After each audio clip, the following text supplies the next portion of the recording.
Hey Waffle Gang, I do hope you are well. My name is Mark and today we're checking out some more Reddit stories, and if you do love a Reddit story, why not consider hitting that like, subscribe, maybe that notification bell too. And let's crack on with today's first story. Much love guys. Now today's first story comes from SquarePhone8468 from the Am I the Arsehole Here subreddit. And it says, am I the arsehole here for not being excited my sister is having a new baby when I still have custody of her first child? Yes, I'm on a throwaway. I have people I know on my actual account and I really don't talk about this with friends, hence the third party opinions. My sister Val is an alcoholic, or was an alcoholic. I don't know the terminology. She's been on and off since she was 18. Her drinking made her a neglectful parent. I won't go into it, but eventually social services stepped in and I ended up fostering my nephew Danny, who was 6 at the time. When we took custody, Val made almost no effort to see Danny. She missed scheduled visits, even in the brief period she was clean after being sent to rehab. Danny grew very resentful, and when she did stick to visits, he would refuse to speak to her, which would drive her into another bender, spiral, or relapse. After 2 years of fostering, my husband and I were given full legal guardianship, which Val voluntarily gave us. Danny is now 11, and Val isn't in his life, which he says is what he wants. Val has been sober for 2 years and only ever asks how Danny is when she speaks to me. She makes no effort to contact him. I've never really said much to her about it because Danny is a happy kid, and I think we're good parents to him, and I don't want Val to start contacting him out of obligation and end up hurting him. She's basically just an uninvolved aunt to him. But earlier this week, Val announced on a family group call that she's pregnant, and I couldn't even fake being pleased. My stomach just dropped. She's over there grinning, talking about a nursery, while next door to me is the bedroom of the kid she discarded. It's one thing to hold your hands up and say you're not capable of being a mother, but to just decide that you can't be bothered to do the work of repairing the relationship with a child you already have, so you just have a new one. I guess I didn't look happy on the video because everyone asked what my issue was. I just said nothing and not to worry because I'll let the child she didn't want to know about the one she did. Val got really upset and her boyfriend got mad at me and the call ended shortly after. My mum says I owe Val an apology. She asked if I thought she should take Danny back or if I resented having him. To be clear, I couldn't love that boy more if he came out of me. And no, I don't think he should live with Val.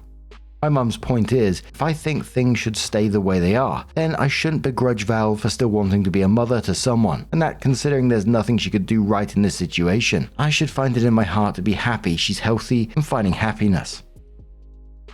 My dad agrees with me that she's making a bad decision having another child, but mainly because he feels she's not stable, not because of Danny. He says Danny is my son now, and I shouldn't see it as him being re-abandoned when he's in the best place for him. I just feel it's so wrong of Val to try and start fresh, like she doesn't already have a child out there that she never even tried with. It seems like she just wants everything the easy way. I'm just so angry that she thinks she doesn't have to take responsibility for the hurt she's caused. She can just start the cycle again as if Danny was the first pancake. Am I really the arsehole for not seeing this as a positive thing? Now for me it's not the arsehole, and OP's feelings are making total sense that the sister basically checked out on Danny and now she's excited for a air quotes fresh start without fixing the damage she's caused. I think anyone would be upset by that. And there were some comments saying, OP was harsh in delivery, but I kind of thought like it was a bit tone deaf to have this announcement out like this anyway. And the mum just seems to be ignoring the past. Your dad is focused on stability, but neither is really addressing Danny's emotional reality, really. The commenter says to OP, not the arsehole. I have a sister like her, who now has 3 kids to 3 different dads. None are involved. My mother basically raised the kids until she died. Once my mum died, she spiraled and tried to move in with my dad. Is she stable now? I don't understand your mum's point. Why would you take this as thinking your sister needed to take her kid back? My first thought would be worry you end up with a second child to take care of. OP replies saying, she says she's stable. Who really knows? I don't see her much. To my knowledge, she is sober. I've seen no markers of a relapse, so I'm taking her at her word. Emotionally stable? I don't know if she's ever been that. My mum's point is that I don't want her to take back the son she has, and I'm not happy she's having a baby, so she's like, do you think she just doesn't deserve to be a mother and be punished the rest of her life? And I get what my mum means, but at the same time, I just don't know how Val sleeps at night, or expected that just because she gets to forget about her kid, that I do too. Garden Gnome says, the thing is, what you want is to make her suffer for her shitty choices and the pain she's caused your child. What you want for her is to not have kids because she doesn't get that privilege after what she did to Danny. Just own that. I'm not even going to say you're wrong. I'm a vengeful bitch and I'd feel the same way.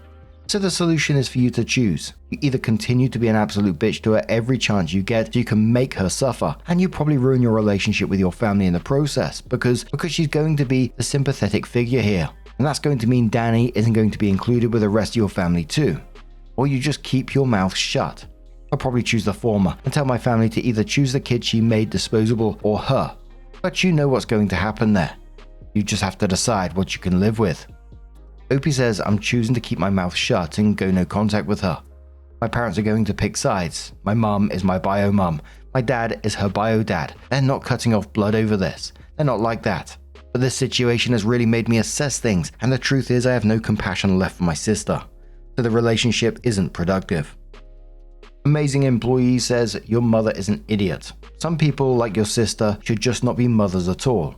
At least your son has you for a mother. Opie says my mum isn't an idiot. She's just a bleeding heart. She's not Val's bio mum, and Val went through a lot with her actual mother. My mum has always just been a bit of a light touch with her, especially because my mum is one of those people whose greatest joy has always been being a mother, so she doesn't like to admit some people just aren't cut out for it. Alexa says, not the arsehole. You're protecting who your family is failing. Your sister needs psychological help clearly, and your mum might too. Can't blame her for wanting to be a mother to someone. Just say you don't like your grandchild. Holy fuck. Side point, the fact that people whose kids get taken away / lost custody are allowed to keep having more will never ever make sense to me. Opie says, my parents have been good parents to me, and they're great grandparents to my children. I'm not going to cut them off. I love Danny and my daughter, and I think they did a good job with me.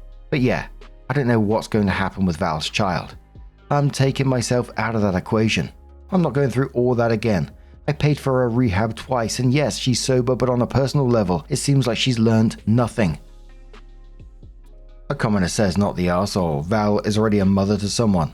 She had a child 11 years ago who she consciously chooses each day to ignore. If she were really in a better place, she'd be moving heaven and earth for Danny, no matter what that means or the sacrifices that she'd have to make. Getting pregnant doesn't absolve her of her past mistakes or erase Danny. My God. OP, I'd avoid her and your mother until or unless they have acknowledged the damage already done. OP says I agree, but herein lies where I kind of feel bad, because she could move whatever she wanted. I wouldn't let her have Danny back, and she knows it. She technically is in a better place, but no court would give her custody back when we've moved a good distance away, and would fight her in court. So I feel like maybe part of the reason she's not fighting for Danny is because it'd be wasting money because I wouldn't support it. Confident reply saying, does she send Danny cards, letters, gifts on his birthday, or is it really zero contact? Because if it really is nothing, no birthday gifts or at least cards saying I'm thinking of you, happy birthday, I'm furious that she thinks she should have another one. There will always be trying times with kids. Some days you feel like they hate you, but you show up and love them anyway. If she can't do that with her first kid, she's not going to do it with her second. Opie says she sends cards, no gifts for holidays and birthdays. She used to call for birthdays, but he started refusing to speak to her and she stopped trying. She doesn't have his phone number and never gets in contact or asks, and he never asks about her. The commenter says, has she ever asked though? There's a lot of steps between not talking at all and forcing him to talk to her. I guarantee if you told him she really wants to reconnect, but only when he feels ready, and asked him what she could do to gain his trust over time, so he'd feel comfortable seeing and talking to her again, he'd have an answer. Could even suggest something like her sending letters to him regularly first, or her calling to talk to you just about him on a set weekly schedule, to show him she's committed. Kids want to love and connect with their parents. He just doesn't want to get hurt again. This can't be an excuse for her not trying. Opie responded saying it's been difficult because he was young back then. He'd cry when she called, run away from the phone. On the rare occasion she kept a visit, he would hide behind me. So he stopped being there for visits. The social worker said he would sit with his back to her, not speaking. The last couple of years, he doesn't like to talk about her at all. He just says she's nobody and not important. We got told by his last therapist that we just had to accept that was where he is right now, and not to expect him to perform big feelings that he might not consciously have at the moment. I don't know how you regain the trust of a child when you've repeatedly proven they can't trust you. I'm not one to give him any advice. I wouldn't even trust Val to water my plants. But no, she never asked. She's respecting his space, I guess. Or maybe the fact that he doesn't want to talk to her is the green light for her to pretend she's the victim. I don't know. And one more commenter says, info. You mentioned that your sister is 2 years sober. How is she in other aspects of life? Does she have a job, a stable relationship? Opie says she has a job. She has a boyfriend, the father of the new child. I don't like the guy. I think he's an emotional vampire, but he's a teacher, so he's gainfully employed. So it was about 10 days after that original post that Opie did come in with her update and says, hi. I noticed a lot of people either DM'd me asking for updates or put the update me thing in the comments, so I thought I would come and post one. I was really touched by people sharing their personal experiences in the comments as well, so I just wanted to respect that by providing closure on this, if you would consider this closure. Anyway, onto the update. First, my husband told Danny about the baby. They went out for a boys' day on Saturday and they talked about it. I won't share too much about it, but he took it pretty well, all things considered. We do think we'll book a few sessions with a therapist for him, but we just want the dust to settle a little bit. Danny opens up easier when he's had some time to himself to think about things first, so we're going to give him a couple of weeks, but he's doing well for now. Next, I spoke to my mum. A lot of people were quite harsh on her, which I don't think was deserved, but I did feel like we needed to have a conversation. My mother is the kindest and most forgiving person on the planet, and I love that about her. The same way I saw what Danny went through, she saw what Val went through with her birth mother. I look at Danny and see a scared little 6-year-old. My mum looks at Val and sees a traumatized teenager. She has a different perspective. She's pretty all's well that ends well in mindset. She always has been. She likes happy endings. In her mind, this is one. But she understands that she came across really flippant about what Danny went through, and she does feel bad about it in hindsight. She adores Danny, so me laying it out for her all over again really affected her, and she saw where I was coming from being upset. She did say she still hopes that Val is a better mother to a new baby. At least we can both agree on that. Finally, I spoke to Val. She apologized for not telling me beforehand, but said she felt like she needed the support of having our parents there because she was nervous to tell me, and felt like if we were all on call, it might feel a bit more like a normal, joyful occasion. But she said she knew she should have spoken to me separately. She said she will always regret the things she did while not sober, and she doesn't think Danny should ever forgive her, but she always wanted to be a mother, and she finally feels like she'll be a good one now. I was listening to all this thinking I was just going to leave things where they were and stop reaching out, but then she basically said after everything, don't I want her to be happy? And here's where I have to admit to maybe being a bad person, but viscerally I wanted to answer no, and I realized the answer is actually no. I don't want Val to be happy. I want her to be sober and healthy, and I guess to have moments of happiness. But when I think of her living a happy life, I know that isn't what I would choose for her. I know that makes me a bad person. I'm actually okay with that. People can judge me, I don't care, but because I didn't have to walk into some dingy government building and see a child with bones sticking out of his t-shirt, scared of every loud noise, and take him home and watch him hide cold fries under his mattress in case there wasn't food to eat tomorrow. They didn't have to teach a 6-year-old the alphabet. They didn't have to look at him crying for his mother and figure out how to tell him you don't know where she is. Thinking to yourself how sad it is that she's all he cares about when she's somewhere not giving a crap what's happening to him. The worst thing Val ever did, she did to someone I love beyond measure, and it's not for me to decide who deserves to be happy, but I can't say I hope she is. Obviously, I didn't have this clarity during the phone call, but I did have enough to be honest and say my family and I were not in a place where it'd be possible to engage with her anymore. She didn't take this well, and a lot of stuff she's been hanging on to came up, like how I should have tried harder to get Danny to talk to her, how she felt I wasn't present enough when she had Danny, all stuff from years ago. She called me spiteful, and her boyfriend later sent me a message saying the same, but it had to be done. I don't want to be in this toxic cycle of actively wishing someone doesn't have the life they want and keeping them in my life just to stir this up every few weeks. There's too much bad energy being put out there. I ended up blocking both Val and her boyfriend. I let my parents know we'll have to do separate holidays and functions from now on, and they were very understanding. I'm happy to give Val priority on stuff with her dad's side of the family, and she can do the same with my mum's, and that's that. My parents also promised not to give updates unless asked, to either side. I'm not really sure if I'd say this is a happy update, but I think the positive I can take from this is it's made me very grateful for the family I have, and I'm just going to focus on being the best mother and wife to them that I can be. Thank you again to everyone who commented. If I've left anything out, feel free to let me know. Ice Blue asks, is she a stepsister or half-sister? I got confused by the parent situation. Opie replied saying she's my stepsister. Her dad is my stepdad, but I call him dad because he was the dad who raised me. Pride replies saying she was adopted and was herself in a similar situation as she created with Danny. Opie's parents adopted her. Opie says they didn't. My stepdad is her biological father. She lived mostly with her mum until she developed serious behavioral issues and it became clear that her mother was not a safe person to have custody, and she came to live with us full time. Commenter says, here's what I'm wondering. You said no baby, but what I'm wondering is, will Danny see this as like you keeping him from his brother? I mean, he's already got abandonment issues. I just think the fact that the baby is related is just another wrench in the works, another thing to think about. Danny doesn't want any contact with Val or her baby. He considers my daughter his sister and us his parents. If that ever changes, then we'll work out a plan, but it's not on the table at the moment. Environmental says, is the boyfriend an ex-addict too? If so, I figure there's an 80% chance that by the time this child is 6 years old, you'll have custody of it too. If he's not, I put those odds at a mere 50-50. Opie says no, he's not. He's a crusader with a savior complex, but he's a high school teacher. No history of substance abuse as far as we know. Environmental replies in, so Captain Navajo? Oh dear. Yeah, he sounds like the type to take custody when/if your sister falls off the wagon again. Judging by her inability to take any accountability whatsoever for her past and even blaming you for how some things went. Yeah, that is a very rickety wagon on a bumpy road.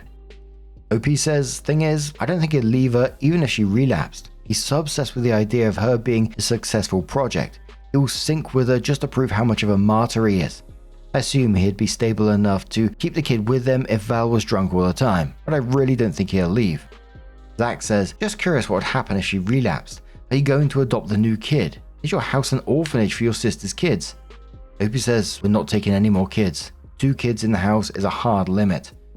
Opie replies to a longer comment and says, no, we got him when he was 6. He's 11 now, but your points are still correct. She did a lot of damage over a long period of time and then decided she'll just start again.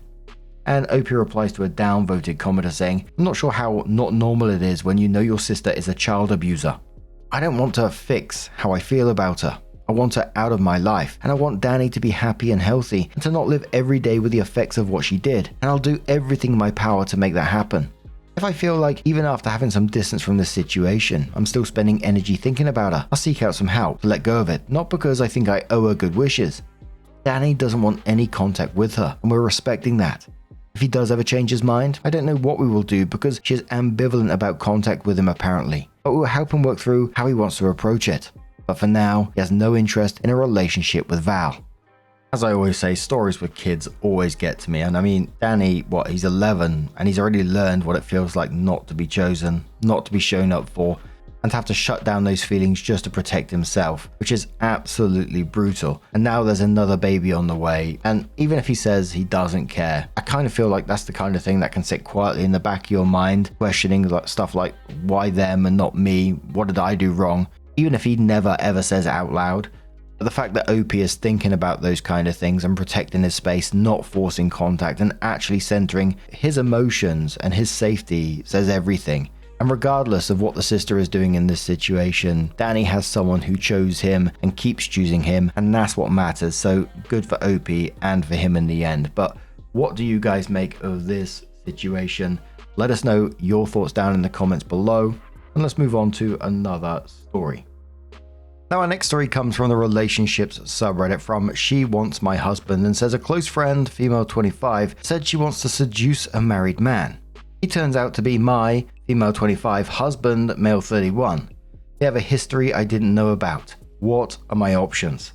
I was at a dinner outing with friends. My friend Mary is very attractive and kept getting hit on. She usually can have any man she wants. She shows a lot of cleavage and has big breasts. This is nothing new for her, but we're all kind of jealous of her. I met her after I married my husband through her sister who I knew in college. This is not a small town by any means. We live in a big city with a population in the millions, but I guess it's a small world after all. My husband, who also attended the same college, and we met through friends there, so it's not shocking that he knows Mary. Mary and I are kind of close friends now. So we had drinks and Mary was pretty drunk. So were the rest of us, I suppose. All these hot guys kept hitting on her all night. So when Mary shrugged it off and said it's just a cleavage tonight, but she was being modest. She gets hit on when she's all covered up too. Anyway, her breast became a topic, and one of the girls asked Mary if she ever let anybody titty fuck her. Oh dear. She says she loves her breasts, and although she was saving that for her eventual husband, she did let one guy do this to her because she was way too into him. We asked her what happened, and she said she proceeded to give us details. It was a crazy sexual experimentation in weekend hotel rooms, but she said he's married now and he wants nothing to do with her.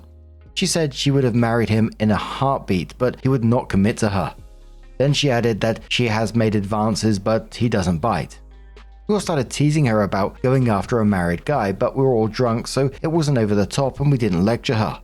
She also said that judging by her interactions with him sometimes, she thinks he's going to cave and take her to a hotel again and fuck her brains out. She was serious about this. One of the other girls got really quiet and kept staring at me.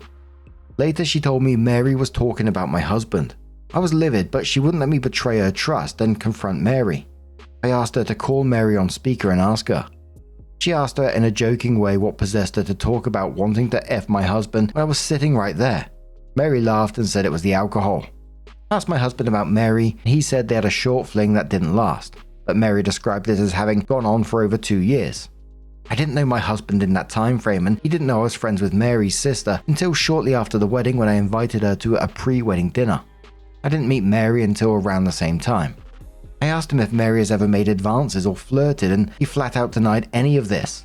He said she keeps a respectful distance. Now I'm angry that my husband didn't tell me he slept with Mary right after when I met her. But truthfully, I would have been angry anyway because I'm kind of jealous of her. I also don't know why she says it went on for so long, and he described it as brief, like over a few weeks. Mary insisted that night that she flirts with him and has practically thrown herself at him and that he hasn't bitten. She also said she thinks it's a matter of time. I didn't ask for details because we were all drunk and I didn't know she was referring to my husband. I'm not sure how to handle this because my husband insists he doesn't know what she's talking about. Now 2 of my friends know and they're telling me it was all drunk talk and Mary was just talking out of her ass, that I should just believe my husband and leave it alone. Mary comes to my house for gatherings all the time because we are actually close friends now. She also runs into my husband at the gym often because they both work out at similar schedules. I'm not sure how much to ask of my husband. Can I ask him to change gyms? Why is there such a disconnect between what she remembers and what he described? This is driving me crazy to another level. Should I have a sit down with her and ask her what all happened? So the first user quotes OP saying now 2 of my friends know and they're telling me it was all drunk talk and Mary was just talking out of her ass and that I should just believe my husband and leave it alone. Then says, fuck no, you don't leave this alone. You confront Mary, tell her she was out of line and she isn't welcome in your home, either ever again or for a while, your choice. She should be considered armed and dangerous in terms of being a threat to your relationship. Not because your husband will cave, as I don't think he will, but just because of the way she admits to throwing herself at him and admitted to your face that she wants to have an affair with your husband. You can't tolerate that. You need to kick her out of your and your husband's lives. The only thing I do agree that you should let go is the idea that your husband is going to give in to her any day now. I do think she was talking out of her ass on that one, and you have nothing to worry about. The truth was when she said she has made advances but he doesn't bite. The drunken exaggeration to boost her own self-esteem was when she said it's a matter of time. I don't think you need to worry about your husband, only about her. Good riddance to bad rubbish. Opie replied saying, I asked Mary's sister and she said that it lasted about 2 years or longer between Mary and my husband. She said she only met him a couple of times and didn't remember him although he looked familiar when she finally met him through me. My husband told me it was a brief fling. Not sure what to think about this. Shadow's reply saying, also keep on mind it was college. This 2-year time period could have been random drunken hookups when they were both in the same place at the same time that he didn't think much of. To Mary, she probably cherished those moments. From my college experiences, I feel like I've seen and had friends on both sides of these types of relationships before. I say believe your husband absolutely. Opie says, well, she was in college. He was long graduated, but still had alumni functions and stuff for networking, and that's how he met her. That's how I met him as well. Commenter says your husband was trying to downplay this fling in terms of time spent with her. He might have done that to spare your feelings, not knowing you already know the details. However, it's unsettling that now you can't 100% believe his claims that Mary is respectful and distant to him. However, Mary was also bragging, so she could easily be exaggerating or making shit up. She was almost certainly enjoying talking to you about this with you being none the wiser. Maybe what she sees in your husband now is really just all in her head. I'd say go back to your husband, tell him you know it was 2 years and that he needs to lay all his cards on the table for you now so you can keep your trust alive. And Mary has to go. She's obviously not a good friend. Opie says Mary has to go, but I would like him to tell me the truth. But I have to say that if half or even a quarter of what she says is true in terms of their history, pretty disturbing. It was intense between them and it kinda drives me crazy. I'm not out of my mind jealous over this and angry at him for no reason. So it was a week later that Opie came in with her update and said, let me begin by saying a few things about my husband. He's very good looking and gets a lot of attention. It's not just me saying it because he's my husband. He does stick out for his looks. The other thing is that he's an idiot and doesn't know when he's being hit on, and he gets hit on a lot. I also have a problem with jealousy because I'm insecure. Sometimes I get mad at him because he gets too much attention from women and he never has any idea why I'm mad at him. It drives me nuts because he never changes things up. He gets coffee at the same place. If he wants a burger, same place. If he wants a bagel, same place. Salad, same place. I understand some of the things like haircuts, but he never goes to a variety of places unless I practically force him to. The problem is that if there happens to be girls behind the counter, they get the wrong idea that he's there to see them, and he had girls give him their email or number, even though he wears a wedding band. The other day I walked into a coffee shop with him, and the girl said, "Hi honey boo," to him. Then she complained he'd not been there in 3 weeks. He's not like a model, but we live in a big city where a lot of modeling agencies are headquartered, and he looks better than models, I think, and many women agree. He has the prettiest eyes and he's fit, but he doesn't know how to do his hair and looks like a nerd most of the time, but it works for his career and it works for me. He's also too nice and women take this the wrong way. I'm working on getting him to be more of an arsehole to people. Joking, just want him to be less nice without being a jerk. Now to the issue at hand. I asked him about the discrepancy in timeline between him and Mary. He admitted that it lasted months and probably more than a year, but that he remembers it all going by so quickly, but he never thinks about it. So when I asked him about it, he didn't think it was important. He doesn't see his time with her as emotionally significant. He also says he runs into her at the gym a lot, but that he doesn't talk to her. Sometimes she walks up and will point out that some slur is checking him out. She calls all women that looks his direction slurs. I asked him if he would change gyms, and the look on his face was worrisome. I don't think he wants to, but he said he would if I really want him to. I'm afraid my jealousy is going to push him too far. I confronted Mary and she apologized and said that she still has feelings for him. She shocked me by telling me we shouldn't be friends and she wants to stay away from me and my husband because she'll never get over him as long as we're in her life. She actually requested a transfer to the East Coast and it was granted at her work. She'd be gone for 3 years. She was pretty friendly and she was respectful. She's not leaving until late January. Just one problem with my conversation with Mary. I asked her for some details and this was a mistake. She asked me if I was sure and I said yes. She met him because he was involved with a friend of hers. This girl was a stripper in a very upscale place that's known around here. The stripper brought in Mary for a threesome with my husband. This became a regular practice until Mary developed feelings for him and stole him away from stripper girl. The details about the sex stuff was worse than I thought. Sigh. I also could tell Mary was getting satisfaction out of telling me all the details. I could tell she knew she had this over me. I was like a willing hostage because I didn't walk away from this conversation, and she knew this, so she took full advantage under the guise of honesty. This made me feel worse and more inadequate. I always thought we had a great sex life, but now I think it's only great for me all this time. I asked my husband about all the sex stuff and he confirmed. I was annoyed and asked him why he never told me about this stuff and why he never told me about his history with Mary. He said he was afraid of telling me about Mary. He didn't think I'd take it well. He also said if Mary had been inappropriate with him, he would have immediately sat me down and told me, but I'm afraid he doesn't know what inappropriate is. I also asked him why he never told me he was into all that stuff, the sex stuff he did with Mary. I told him that I felt sex with me was boring for him. He said he thinks sex is great with me. When he talked about what Mary said about the things they did with a stripper and later alone with Mary, he said that he never set out to do any of that. He said it was stuff that happened as opposed to stuff he went out to do. Not sure what the difference is and it's not much consolation right now. My other friends didn't know and don't know. 2 of my friends know about Mary and my husband, the one who gave me the heads up and Mary's sister. Mary's sister is married now too, so she kind of takes my side though. She loves her sister and is best friends with her. White Tiger says, so why did you even need to confront Mary in the first place? Still not quite sure. You opened the Pandora's box and Mary even gave you the chance to cut bait. Why didn't you take it? Opie says, I couldn't help it. Commoner says, keep talking. Get all of this out in the open with your husband. He obviously loves you. He could have had any woman he wants and deep down he knows it. He chose you. He chose you. Get him to talk about sex in your sex life. Forge stronger bonds with him, being honest about everything and get him to be honest with you about everything. Get to the point where your emotional intimacy will overcome your insecurities and make both your lives even more fulfilling. Talk it out. Commenter replies saying maybe he doesn't want to talk about his sexual past. He should not be forced to do so. Obi says, I don't think he likes talking about his sexual past. It makes him uncomfortable. But what do you guys make of this situation? Let us know your thoughts down in the comments below. And just a huge thank you for being here today, getting involved in the stories, your love, your support, your time. It always means the absolute world to me. So thank you so much. And hopefully I'll see you in the next one. Take care and much love.